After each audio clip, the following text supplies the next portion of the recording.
soul. Such a deceptively small and simple word with such a profound meaning. Philosophers have been debating the nature of the soul for thousands of years. Can it be seen? Can it be measured? Does it even exist at all?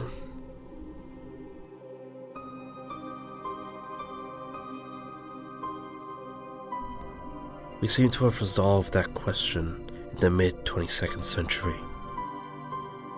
Scientists had been investigating posthumanism, a way to achieve immortality by converting the mind into an electronic format. As with most scientific endeavors, we began our studies with rodents. Then we moved on to more intelligent animals. There were some difficulties, especially at the beginning. The scientists tried their best to smooth out the wrinkles, but eventually they ran into the million-dollar question. Would it work on humans? They used volunteers, all terminal patients who would perish within the year.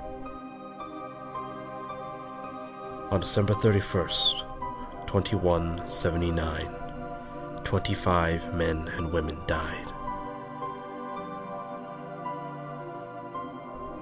On January 1st, 2180, 22 men and women were reborn.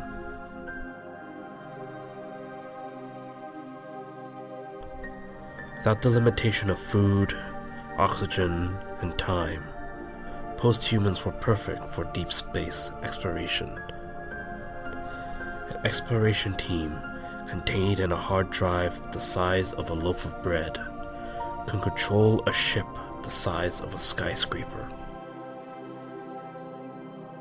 First, they spread to the moon, then Mars, then beyond. By the time the first exploration team touched down on Titan, almost a century after the first posthuman was born, we managed to unlock the secret to faster-than-light travel, which opened the entire galaxy to us.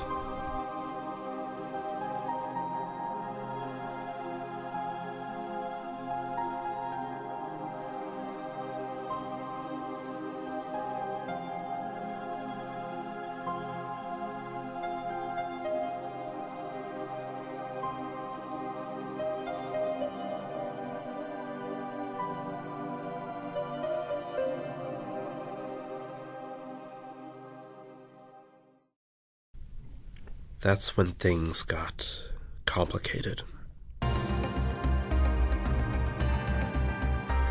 When humanity first encountered alien life, things were understandably tense.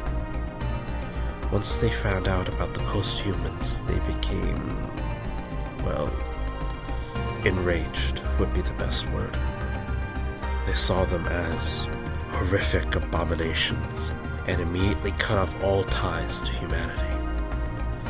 The next we saw them, they bombarded a post-human colony. Humanity, in turn, became enraged. The aliens had done more than just strike at humanity. They had struck at our mothers, our fathers, our history. We turned from exploration to warfare. Smaller, human-piloted ships fought alongside massive, post-human vessels containing thousands of automated drones. As the war dragged on, more aliens became involved in the war, all against us. But we had over 2 centuries worth of posthumans, each one capable single-handedly controlling an army.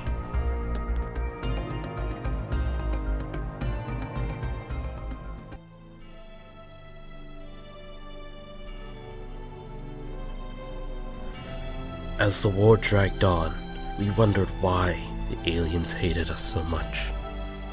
So we infiltrated their information networks and unearthed their secrets. We were surprised to find out that their hatred was more than just irrational paranoia. Almost all of the races had experimented with posthumanism, just as we did, except that, unlike us, they never succeeded. No matter how hard they tried, no matter their methodology, all the aliens who experimented with posthumanism had, without exception, a 100% failure rate. When the senior minds found out about this, our tactics in the war changed. Whether from hubris, spite, or pity, humanity had started putting more effort into taking alien soldiers prisoner. We ran the prisoners through the same process that we ran ourselves through, and we received the same results that they did: complete failure. Undeterred, our scientists began to once more research improvements into the process. As research continued, we required more subjects, and so we captured more prisoners.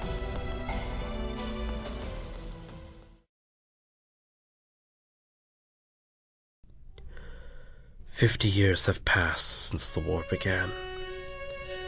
The aliens still fight us with an intense ferocity, and we still continue to research posthumanism.